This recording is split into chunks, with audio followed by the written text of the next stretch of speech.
Ladies and gentlemen, if you're just tuning in, this is the Political Vigilante. My name is Graham Elwood. We are here with Ryan Knight. Please hit the like button, hit the subscribe button, and share this video out. So, Ryan, let's talk about that. We were just talking about sort of the fallout of this election and how there didn't seem a lot of good choices. But let's talk about the People's Party. Okay, so I've been down with Movement for a People's Party since they started. I think they originated as Draft Bernie. He said no. They became Movement for a People's Party, and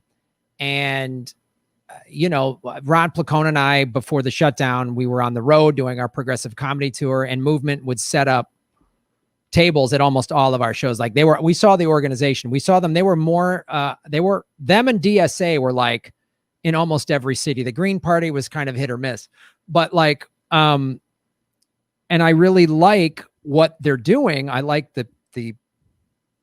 it's a people's party. It's focusing on labor. Obviously it's Green New Deal and Medicare for all and all those things that we want and need to demand. My question is, so you just said the People's Party wants to run someone in 2022 and for Congress, and then have a presidential candidate for 24, which they absolutely need to do. I don't know why they didn't do it sooner, personally, because in my opinion, we're running out of time. When that UN report came out in 2018 that said we have until 2030 to reverse climate change, and we don't. And now we've just lost 4 years with a guy, Joe Biden, that said, I want middle ground climate policy. Him and Kamala at the debates looked into the lens of the camera and said, we're not going to ban fracking. So again, another reason the Democratic Party fucking hates us progressives. There's nothing for the Democratic Party doesn't want anything to do with people like me and you and the people that watch this show. So what can because to me, I was at the convention, which I thought was awesome. Cornel West, Nina Turner, you were there, Jimmy Dore, like all these powerhouse, Chris Hedges. It was like, okay, I don't know how Movement can gain any real it will be able to gain traction, because all the Vote Any Blue would do people some of them are going to get evicted because the economy is going to collapse and it's going to be brutal, and the Democrats aren't going to do much. And some people will go, well, at least he's not Trump, but they're going to, this pandemic has revealed how corrupt our system is in both parties and all that stuff. And some people are going to really they're going to be woken up to this, whether they want to or not. Like they're going to get kicked out of brunch because their credit card's maxed out. So what are the strategies of the Movement for a People's Party moving to 2022 for Congress and 24? Because I think, my opinion, they got to get some big name defections. Like Nina Turner needs to just say, I'm done with the Democratic Party. They need some big name defectors, because if you're running on people that nobody knows, it's great. Or are they going to go with it? If you just go grassroots, like we're going to get People's Party on all the city councils and all the state legislature. That's a great strategy. I mean, that's DSA. While they're not a political party, they've gotten behind a lot of candidates in that way. And a lot of like DSA endorsed candidates made it onto city councils throughout the country, which is all good, positive stuff. So what is their strategy and how do you see it implemented? Because you're somewhat involved in the strategy, correct? Yeah, I was a speaker at the convention like you, and I'm also on the advisory board. You know, look, it takes time to build infrastructure for a major party. You know, it doesn't happen overnight. The People's Convention was a big success. We weren't covered by, we weren't on any national media, but over 2 million people watched it like in the first week. And that's a pretty big deal, for not being on MSNBC or for being on CNN. And the idea is if you're going to break the duopoly, if you are going to go up against these two corporate parties, you have to build a multiracial, multi-generational working class coalition. And it has to be, because leftist policies are so popular, because Medicare for all, 70% of the country supports it. Yeah. A Green New Deal is, maybe a little bit lower, but right in there. And, universal basic income, the popularity is rising. The country wants actually leftist policies. The reason we don't have them is because both parties, again, are captured by corporate interests. But so that's why, like, a true leftist party, like a socialist party, for instance, I call myself a socialist now, but you're not going to beat the duopoly if you just run a true, like, leftist party. What you have to do is run like a Labor Party, build a coalition of working class people who maybe in the past did vote for Republican, maybe they're independents.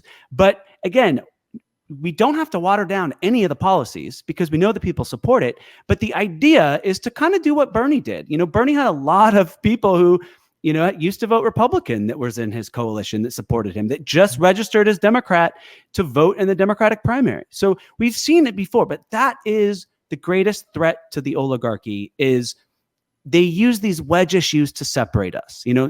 A few cultural issues, or, wedge issues like abortion, things like that. And so what the goal is to build solidarity across the working class with a party that is free of corporate money and free of corporate interests, and that can actually beat the duopoly in 2024. Now, you need to have a candidate that can get that can poll at 15% to get on the debate stage, right? We firmly believe that, say, for instance, if Bernie had run as an independent and didn't make this mistake of running in the DNC primary again, like he did in 2022, or excuse me, in 2020, that he could have beaten Trump and Biden. You know what I mean? Like, he definitely would have qualified for the debates. And so the idea is that, like, if we can just get a candidate who is a populist, who supports the people, supports popular policies, and get them on that stage when 70 million people are watching the debate, and you got the right-wing kind of neo-fascist candidate spewing the same talking points, and then you got the DNC corporatist candidate spewing their talking points, and then you have like a candidate who's actually fighting and standing for the people and talking about policies to improve people's lives. Who are the people going to go with? And because the media that's really the biggest hurdle to breaking the duopoly, right? Like, look at this past cycle. Did MSNBC talk about Howie Hawkins? No. Did they talk about, Gloria La Riva, from the Party of Socialism and Liberation Party? No. Did they talk about the Libertarian candidate? No. So there is the media, the media is in bed with these two capitalist parties. And, so the idea again is to have a candidate, hopefully that has a higher name ID. Again, we're going to run our primaries fairly. They're not going to be like the DNC primaries. It's not like Debbie Wasserman Schultz rigging the primary. So whoever comes out of the primary that we would hold in 2024, that would be the people would pick, and that'll be the people's candidate. And then they'd go on to the general election, and pretty confident they'll hit that, someone like Jesse Ventura, he was polling at 18% at one point in a poll. That would have got him on the debate stage. And so, and he spoke at the People's Convention. So the idea is to have someone like Jesse running, someone like Nina Turner running, whoever wants to run, Tulsi, Marianne Williamson, whoever wants to run in our primary in 2024, and then see who the people want. And then we'll have our candidate to go up in the general. And that's just kind of that's the overall view of it. And if we keep building solidarity of, with the working class and people who are just tired of these corporate parties who aren't representing our interests, there is a pathway to do it. There was a poll out earlier this year, 57% of Americans want a new major party. So there is a thirst for it, and there should be, because we've seen over the last 40 years, income inequality get worse under both Republican and Democrat administrations. Ever since Reagan's failed trickle-down economics, each president after that, didn't matter if they're a Democrat or Republican, they pretty much govern the same way. And so until we break this vicious cycle we're stuck in, nothing's going to change.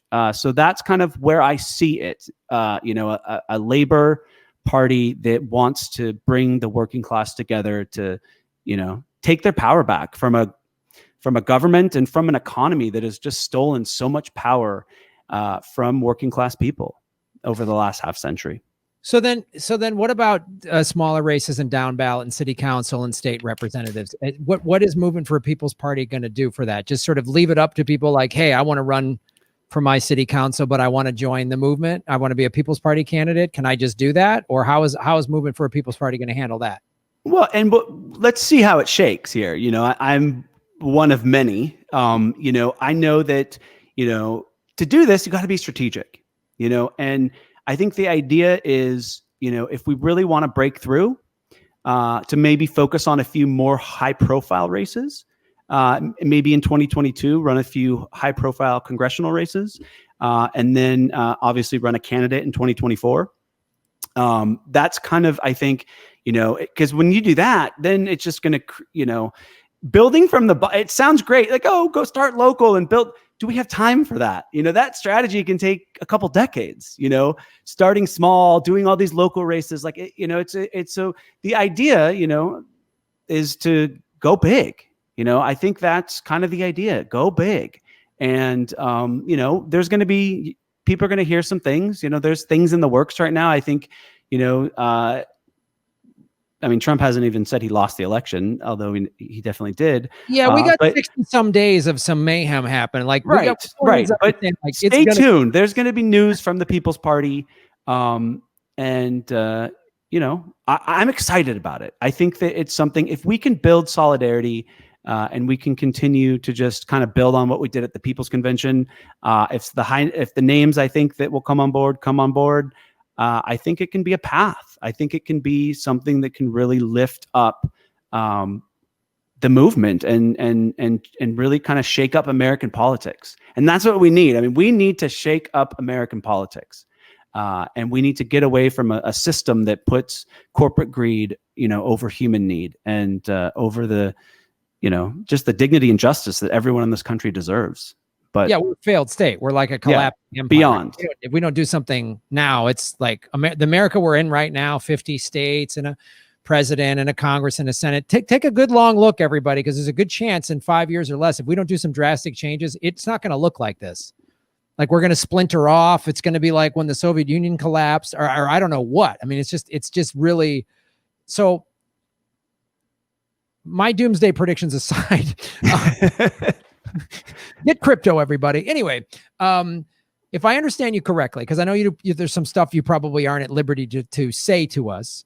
If I understand you correctly, the goal is going to be, rather than like grassroots, get locals and build up, which, like you say, could take 10 to 20 years. Okay, that's interesting. That's potential, because a new party, unless some billionaire just writes $1 billion check, doesn't have the infrastructure to build that up. I get that. So if I understand correctly, you're going to just go for a couple of key congressional or Senate districts in 2022 and run a couple of candidates, and then also be ready to have a full convention and have a legitimate presidential candidate for 2024. Again, I'm one of many people that are working on this. But next year there's going to be the founding convention, and unlike the DNC, where a small committee that's full of corporate lobbyists votes on the platform, on the People's Party, everyone gets to vote on the platform. Every single person will get to vote on the platform. We saw, one of my big epiphanies this past, I'm sure it doesn't mean as much to you, because again, I've been radicalizing a lot over the last year, is, look, that, just this cycle, the DNC had a chance to reform itself. And the DNC committee voted against banning corporate lobbyists. They voted against banning corporate PAC money.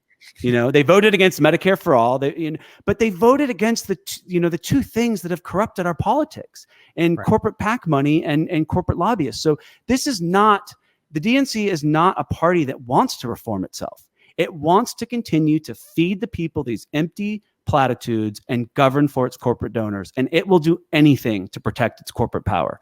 Just in me kind of breaking away from the party, I'm a little grassroots activist. I have been harassed nonstop by people that are affiliated with the DNC. We're talking, they dug up my DUIs from 18 years ago when I was an 18-year-old, and someone released them onto Twitter. This is the kind of people we are dealing with. Because I wouldn't get on the Joe Biden train, and because I started helping the movement for a People's Party. Like, these are not honest actors. They know what they're doing is wrong. They know that they are putting their corporate donors, over the basic needs of the American people. They don't care. All they care about is power. And so that's why they always will attack leftists and use personal attacks, because we are winning on the facts. The facts are the people want progressive populist policies like Medicare for all, like a universal basic income, like a Green New Deal. And so because they're not winning on the facts and they're not winning the argument and they don't really stand for anything, they go low and they attack and they get these little trolls on social media. I think it's interesting, they complain about the Russian bots, or they used to. The majority, the DNC pays consulting firms to hire these little troll accounts to go and attack leftist activists and leftist politicians. I mean, this is the kind of warfare they're engaged, the cyber kind of warfare they engage in to protect their power. And so, yes, I do not think the DNC can be reformed, but I also think it's important for us, like I said earlier, while we're in this transition period, remember, people are scared. People are born into this nation and we're kind of indoctrinated at birth. You're like, it's Coke or Pepsi, it's Democrat or Republican. You got two choices. And so a lot of Americans don't even know that there is another choice or that there could be another choice, and so we have to be mindful of that. I think, sometimes people who've woken up and who really see the corruption and get the corrupt system, we maybe have a low threshold for people who don't. But guess what? If we're ever going to break the duopoly, we need to keep waking people up. We need to let people know that there is another choice. The choice is we can all come together and take our government back. And that's not going to happen if we're constantly hating everyone as much as I want to just you should see my mentions, the things they call me. I want to just tell everyone to F off every day. But, I think we need to call out the corruption, call out the fact that both parties are, bought and paid for by the ruling class and by Wall Street, but also to be mindful of the fact that there are millions and millions of working class people who are just doing as good a job as they can to get through this and struggling, and they don't know help is on the way. So we kind of have to tell them that help is on the way and that, there is another path. And I think the more People's Party continues to grow and build, and just stay tuned for things that are coming, that's, I think, the kind of movement that we can build to hopefully, give people the relief that they need and just give people representation.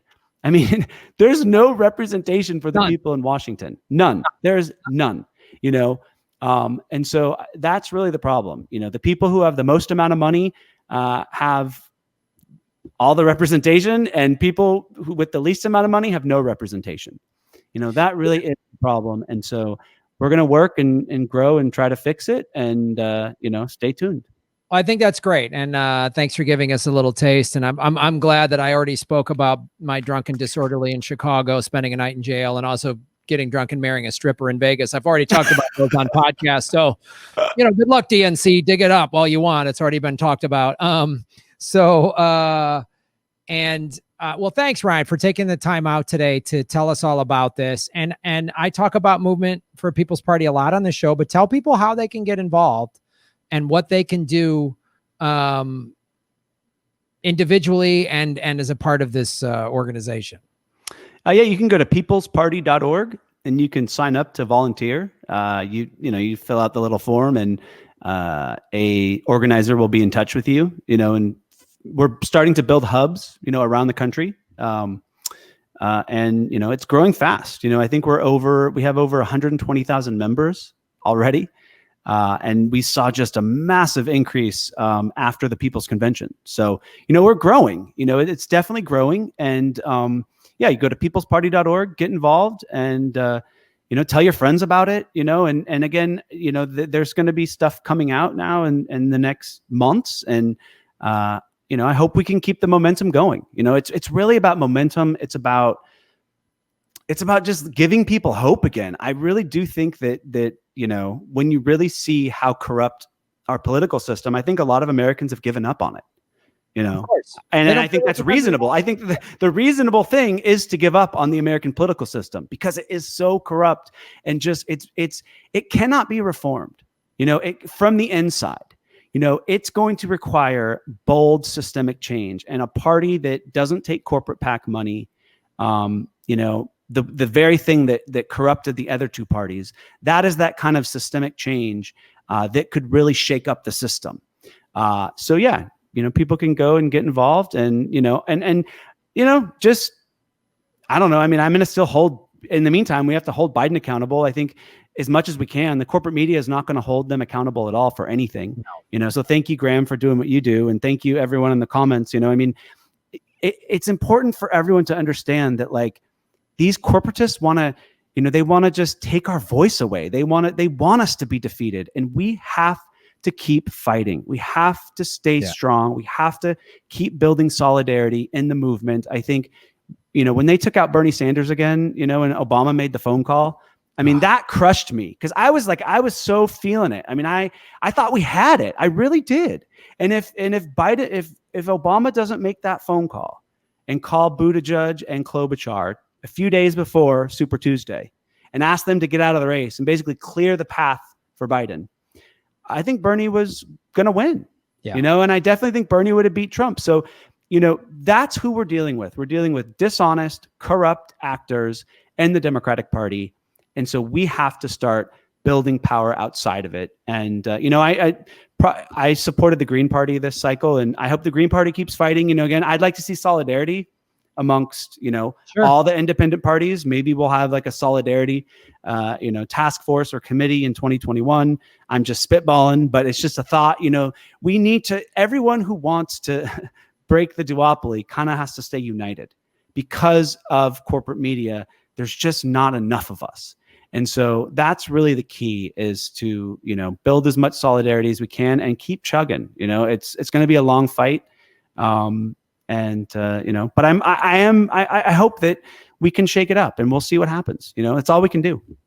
Yeah, I agree with that. I mean, I've always done that my whole life. Whenever I voted down ballot, I voted,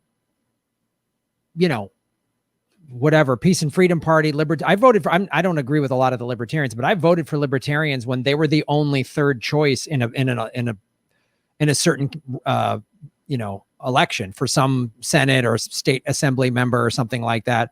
So I agree that independent third party people, we should all be in solidarity. Like, vote for your Green, vote for your movement, vote for your libertarian if you got someone. But if there's nobody else, if it's the two corrupt parties and an independent, vote for the independent. Like, I have always done that, and I always will.